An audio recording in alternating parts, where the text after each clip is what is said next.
ظاہر رمضان کے ساتھ حاضر خدمت ہوں۔ آج کا ہمارا موضوع ہے قرات خلف الامام،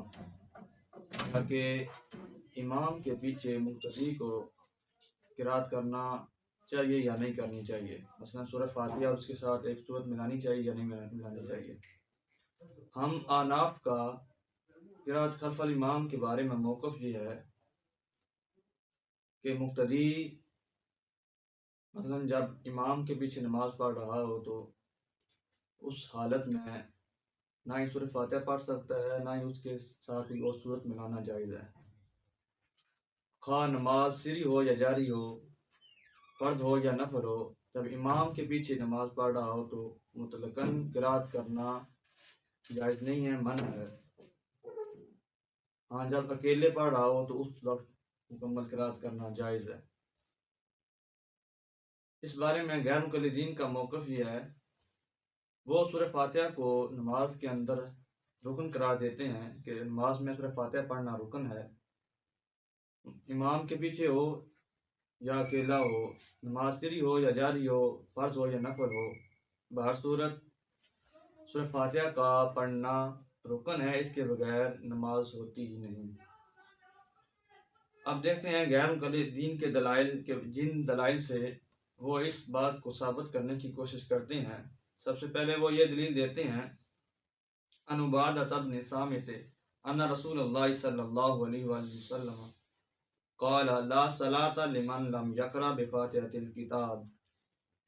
عبادہ بن صامت رضی اللہ تعالیٰ عنہ سے مروی ہے کہ حضور علیہ الصلوۃ والسلام نے ارشاد فرمایا کہ اس شخص کی نماز نہیں ہے جس نے مکتوبہ کتاب کی فاتحہ نہ پڑھی، یعنی جس نے سورہ فاتحہ نماز کے اندر نہ پڑھی اس کی نماز نہیں ہے۔ دوسری حدیث وہ یہ پیش کرتے ہیں، عن ابی ہریرہ رضی اللہ تعالی عنہ عن النبی صلی اللہ علیہ وآلہ وسلم قال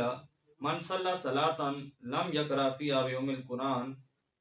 فہی خداج ثلاثا غیر تمام۔ کہ حضرت ابو ہریرہ رضی اللہ تعالیٰ عنہ سے مروی ہے، حضور علیہ الصلوۃ والسلام نے ارشاد فرمایا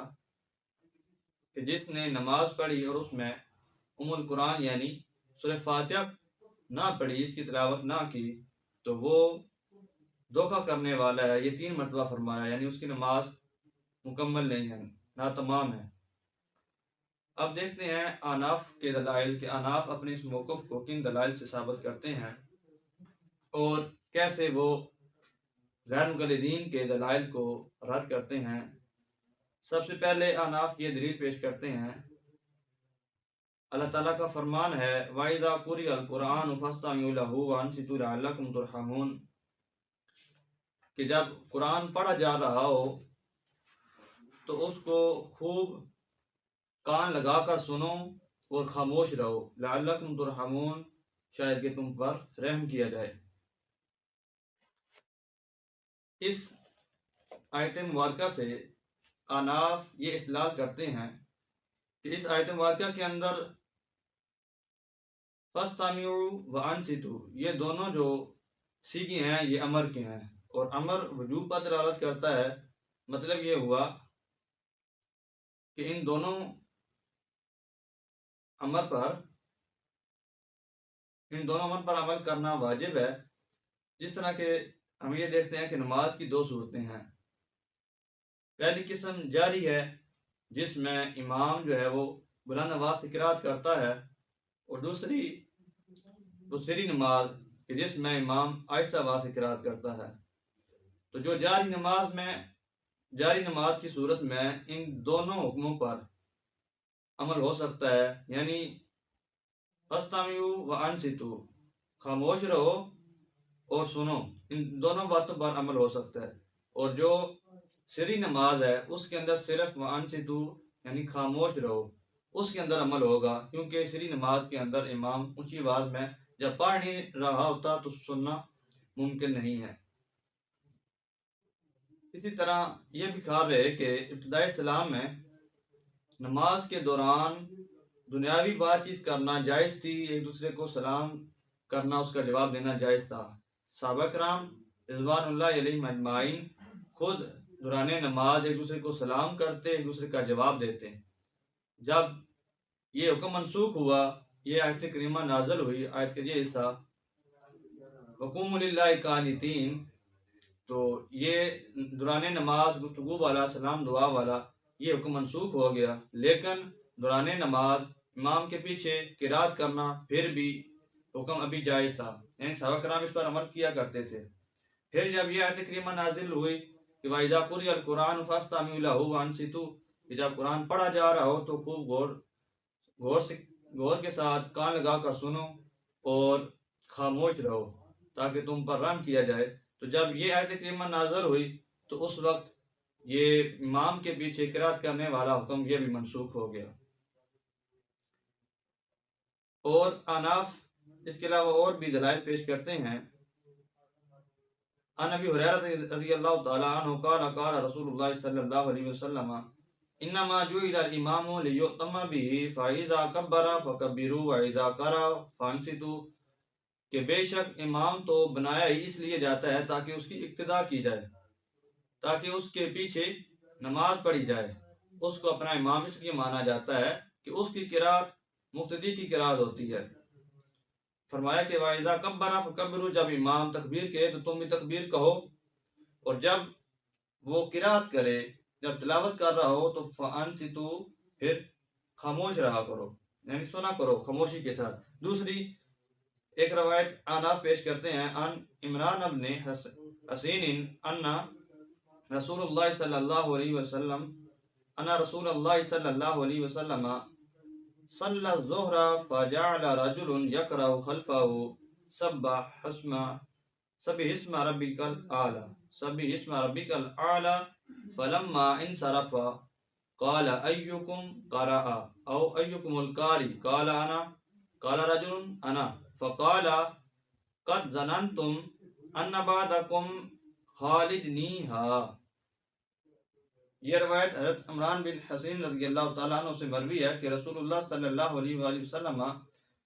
ظہر کی نماز حضور علیہ الصلوۃ والسلام ظہر کی نماز پڑھا رہے تھے، تو ایک آدمی، ایک صحابی حضور کے پیچھے قرات کرنا شروع کر دی، یہ سورت پڑھنا شروع کر دی سبح اسم ربک الاعلی۔ تو جب نماز سے فارغ ہوئے، نماز سے پھرے، تو حضور علیہ الصلوۃ والسلام نے ارشاد فرمایا کہ کس نے قرات کی ہے، یا تم میں سے قرات کرنے والا کون تھا؟ تو ایک آدمی نے کہا کہ یا رسول اللہ میں نے قرات کی ہے۔ تو حضور نے ارشاد فرمایا کہ بے شک میں نے یہ جان لیا کہ تم میں سے کوئی ایک جو ہے وہ مجھ سے جھگڑا کر رہا ہے، یعنی میری قرات کے اندر، نماز کے اندر خلل پیدا کر رہا ہے۔ گویا کہ حضور نے ناراضگی کا اظہار فرمایا اور اس سے منع فرمایا۔ اس حدیث پاک سے یہ بات بھی واضح ہوتی ہے کیونکہ نماز ظہر کی تھی تو ضرورتاً قرات رسول اللہ صلی اللہ علیہ وسلم نے آہستہ آواز میں کی، اور وہاں پہ سننا تو ممکن نہیں تھا کیونکہ آہستہ آواز میں قرات تھی، خاموش رہنے والا حکم تھا پیچھے پڑھنے کو، آپ نے اس لیے منع فرمایا، خاموشی والا حکم تھا۔ یہاں پہ اس صورت میں فانصتوا یعنی خاموش رہنے والے حکم پر عمل ہو رہا تھا۔ اور اسی طرح امام کے پیچھے قرات کرنے سے جو منع کرنے والی روایات ہیں ان کے اندر آثار صحابہ بھی، اقوال صحابہ بھی موجود ہیں۔ عن وائل عن عبد اللہ بن مسعود قال انصت للقراءۃ فإن فی الصلاۃ شغلا۔ حضرت وائل بن عبداللہ، حضرت ابو وائل سے مروی ہے، انہوں نے حضرت عبداللہ بن مسعود سے یہ روایت کیا کہ حضرت ابن مسعود نے فرمایا کہ قرات کے لیے خاموش رہا کرو، بے شک نماز کے اندر مناجات ہیں۔ وَسَيَكْفِيكَ الْإِمَامُ، یعنی امام کی قرات تمہیں کافی ہے، یعنی امام جب قرات کر رہا ہو تو پھر خاموش رہا کرو، کیونکہ نماز مناجات ہے، رب کے حضور دعا ہے، رب سے گفتگو کا نام ہے نماز، تو اس لیے امام جب پڑھ رہا ہو، امام جب قرات کر رہا ہو، یعنی امام رب کی بارگاہ میں مناجات کر رہا ہو، رب کی بارگاہ میں گفتگو کر رہا ہو، تو تم خاموش رہا کرو، امام کی قرات ہی تمہیں کافی ہے۔ اسی طرح ایک دوسرے اصحاب کا ایک قول ہے کہ عن ابی لیلى عن علی رضی اللہ عنہ قال من قرأ خلف الامام فقد اخطأ الفطرہ۔ حضرت علی مرتضیٰ شریف رضی اللہ تعالی عنہ نے فرمایا کہ جس نے امام کے پیچھے قرات کی گویا اس نے فطرت کے خلاف ورزی کی، فطرت کے خلاف عمل کیا۔ اسی طرح ان زید بن ثابت قال لا یکرہ خلف الامام ان جہر وان لا ولا ان خفتا۔ یہ مصنف ابن ابی شیبہ میں یہ قول نقل کیا گیا ہے کہ حضرت زید بن ثابت جو کہ فقیہ صحابہ ہیں، انہوں نے فرمایا کہ امام کے پیچھے قرات نہ کیا کرو، اگرچہ امام جاری نماز میں ہو اگرچہ سری نماز میں ہو، یعنی چاہے قرات کر رہا ہو چاہے قرات نہ کر رہا ہو، دونوں صورتوں میں امام کے پیچھے قرات نہ کیا کرو، نہ پڑھا کرو۔ اسی طرح ایک تیسرا قول موجود ہے ان سعد قال وجدت الذی یقرأ خلف الامام فی جمرۃ۔ حضرت سعد بن ابی وقاص رضی اللہ تعالیٰ عنہ آپ نے فرمایا کہ میں یہ چاہتا ہوں کہ جو بندہ امام کے پیچھے قرات کرتا ہے، میں یہ چاہتا ہوں کہ اس کے منہ میں جب وہ قرات کر رہا ہو تو اس کے منہ میں آگ کا انگارہ ڈال دوں۔ تو یعنی اس قدر صحابہ کرام نے بھی امام کے پیچھے قرات کرنے سے منع فرمایا۔ امام کے پیچھے قرات کرنے سے منع کرنے والے کم و بیش 80 صحابہ کرام ہیں، جن کے اندر جلیل القدر صحابہ کرام کے علاوہ خلفائے راشدین بھی شامل ہیں، جو کہ امام کے پیچھے قرات کرنے سے صراحت کے ساتھ انہوں نے منع فرمایا۔ اور اب دیکھتے ہیں، جائزہ لیتے ہیں غیر مقلدین کے اعتراضات کا، کہ جو وہ اعتراضات کرتے ہیں ہمارے جوابات کے اوپر۔ غیر مقلدین کا اس حدیث کہ لا صلاۃ لمن لم یقرأ بفاتحۃ الکتاب، اس سے وہ یہ استدلال کرتے ہیں کہ سورہ فاتحہ کی قرات کے بغیر نماز نہیں ہوتی، یہ ان کا استدلال غلط ہے۔ دوسرا یہ کہ حدیث کا ترجمہ یہ ہے کہ سورہ فاتحہ کے بغیر نماز مکمل نہیں ہوتی۔ وہ اس حدیث سے یہ استدلال کرتے ہیں لا صلاۃ لمن لم یقرأ بفاتحۃ الکتاب، کہ جس نے سورہ فاتحہ نہ پڑھی اس کی نماز نہیں ہے۔ حالانکہ یہاں پر جو لا ہے یہ لا نفی جنس ہے۔ لا نفی جنس جس طرح ذات کی نفی پر دلالت کرتا ہے، اسی طرح یہ وقت کی نفی پر بھی دلالت کرتا ہے۔ اور یہاں پر ترجمہ یہ ہوگا اس حدیث پاک کا کہ سورہ فاتحہ کے بغیر نماز مکمل نہیں ہوتی، کامل نہیں ہوتی، ہو جاتی ہے لیکن ثواب میں کمی رہ جاتی ہے، کامل نہیں ہوتی۔ یہاں لا نفی جنس جو ہے وہ ذات کی نفی کے لیے ہے۔ حدیث مبارکہ اور پیش کرتے ہیں ان ابی ہریرہ رضی اللہ تعالیٰ عنہ قال قال رسول اللہ صلی اللہ علیہ وسلم لا یزنی۔ اب اسی بات کے اوپر کہ لا نفی جنس کب ذات کی نفی کے لیے آتا ہے، کب وقت کی نفی کے لیے آتا ہے، چند مثالیں ہیں کہ حضرت ابو ہریرہ رضی اللہ تعالیٰ عنہ سے مروی ہے کہ حضور علیہ الصلوۃ والسلام ارشاد فرمایا لا یزنی الزانی حین یزنی وهو مؤمن، کہ زانی زنا نہیں کر رہا ہوتا کہ جب وہ زنا کر رہا ہو اس حال میں کہ وہ مومن ہو۔ اس کا یہ مطلب نہیں کہ مومن زنا نہیں کر سکتا یا زنا نہیں کرتا، اس کا مطلب یہ ہے کہ جب وہ زنا کر رہا ہوتا ہے اس وقت وہ مومن نہیں ہوتا۔ یہاں لا جو ہے یہ لا نفی جنس ہے جو کہ وقت کی نفی کے لیے آیا ہے، یعنی جب وہ زنا کر رہا ہوتا ہے تو اس حالت میں اسے ایمان نکال لیا جاتا ہے، اور پھر جب وہ زنا سے بری ہوتا ہے، زنا کو چھوڑتا ہے اس برے فعل کو، تو دوبارہ اس میں ایمان کو لٹا دیا جاتا ہے۔ یعنی یہ جو برا گناہ ہے یہ ایمان کے منافی ہے، اور ایمان اس بندے کے دل میں نہیں رہتا جو برا یہ فعل کر رہا ہوتا ہے، جو زنا کر رہا ہوتا ہے، اس وقت اس کے اندر سے ایمان نکال لیا جاتا ہے۔ اس کا یہ مطلب نہیں کہ مومن زنا ہی نہیں کرتا وہی ہے لیکن اس وقت اس کے اندر ایمان نہیں ہوتا۔ یعنی یہاں پر لا نفی جنس وقت کی نفی کے لیے آئے۔ اس طرح کی اور مثال ہے قال ابو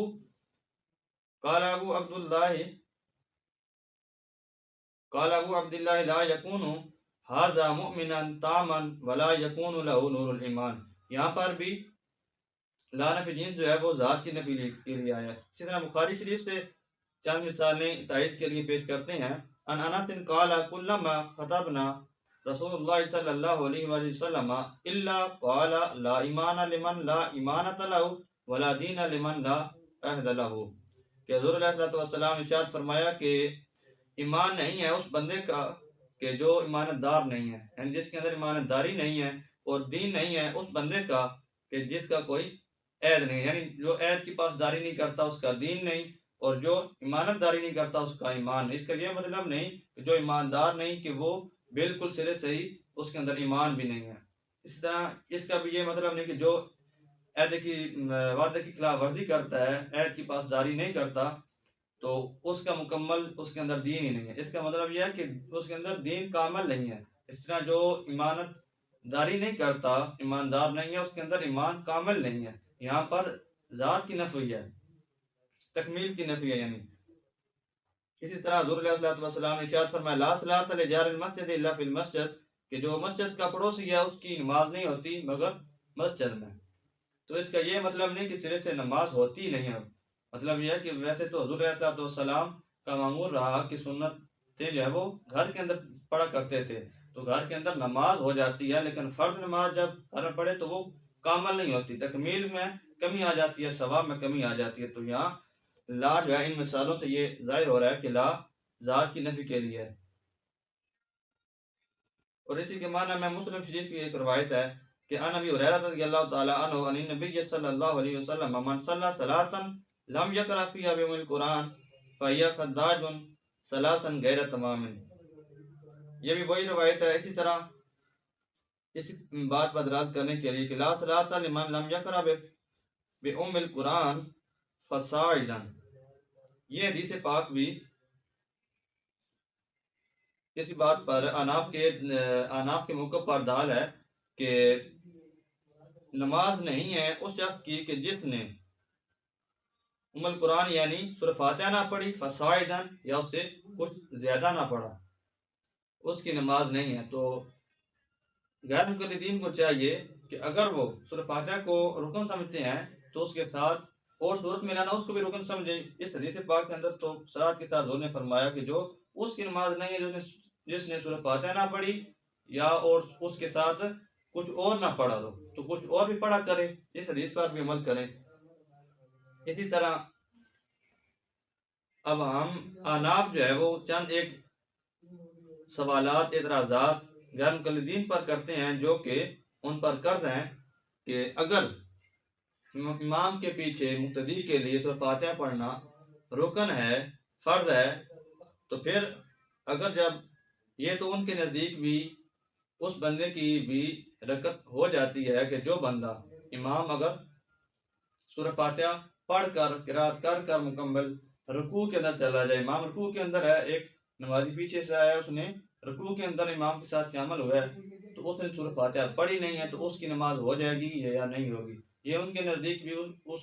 نمازی کی وہ رکعت ہو جائے گی، غیر مقلدین کے بھی نزدیک۔ حالانکہ چاہیے تو یہ تھا ان کے قاعدے کے مطابق، ان کے قانون کے مطابق کہ اس کی نماز نہ ہو، کیونکہ یہ تو کہتے ہیں جس نے سورہ فاتحہ نہ پڑھی اس کی نماز ہی نہیں ہے۔ اب وہ رکوع میں امام کے ساتھ شامل ہوا ہے تو اس نے سورہ فاتحہ پڑھی نہیں ہے تو نہیں ہونی چاہیے، حالانکہ یہاں پر یہ بھی کہتے ہیں کہ اس کی نماز ہو جاتی ہے۔ اسی طرح اگر مقتدی سورہ فاتحہ امام کے پیچھے پڑھ رہا ہو اور امام بھی پڑھ رہا ہو، مقتدی اگر ابھی آدھی پڑھی ہے اور امام نے پوری سورہ فاتحہ پڑھ لی ہے، امام اب رکوع کی طرف چلا گیا ہے، تو اب مقتدی کیا کرے؟ جب امام نے ولضالین کہا تو اب نمازی مقتدی جو ہے وہ ابھی اس نے آدھی پڑھی ہے سورہ فاتحہ، تو اب وہ امام کے پیچھے آمین کہے گا یا نہیں کہے گا؟ یقیناً ان کے جو آمین کہنے والا جو مسئلہ ہے وہ بھی یہاں پر اس کا بھی رد ہو رہا ہے کہ وہ آمین بھی نہیں کہے گا، اپنی سورہ فاتحہ چھوڑ کر آمین نہیں کہہ سکتا۔ اسی طرح جب اس نے آمین بھی نہیں کہہ سکتا، اسی طرح اگر وہ اپنی سورہ فاتحہ چھوڑ کر امام کے ساتھ شامل ہوگا تو اس کی نماز میں خلل آئے گا، اور نہ ہی وہ سورہ فاتحہ چھوڑ کر امام کے ساتھ شامل ہوگا۔ اسی طرح ایک اور اعتراض کہ امام رکوع میں اگر چلا جائے، امام رکوع میں چلا جائے اور مقتدی جو ہے وہ سورہ فاتحہ پڑھ رہا ہو، تو کیا وہ امام کے ساتھ رکوع میں شامل ہوگا، اپنی نماز سورہ فاتحہ چھوڑ دے گا، یا پھر سورہ فاتحہ مکمل کرے گا؟ اگر سورہ فاتحہ مکمل کرتا ہے تو امام رکوع سے نکل آئے گا تو اس کا فرض رہ جائے گا۔ تو یہ چند اعتراضات ہیں احناف کی طرف سے غیر مقلدین پر، جن کا وہ آج تک بھی جواب نہیں دے سکے۔ دعا کہ اللہ کریم ہمیں دین حق سمجھنے کی توفیق عطا فرمائے اور ہمیں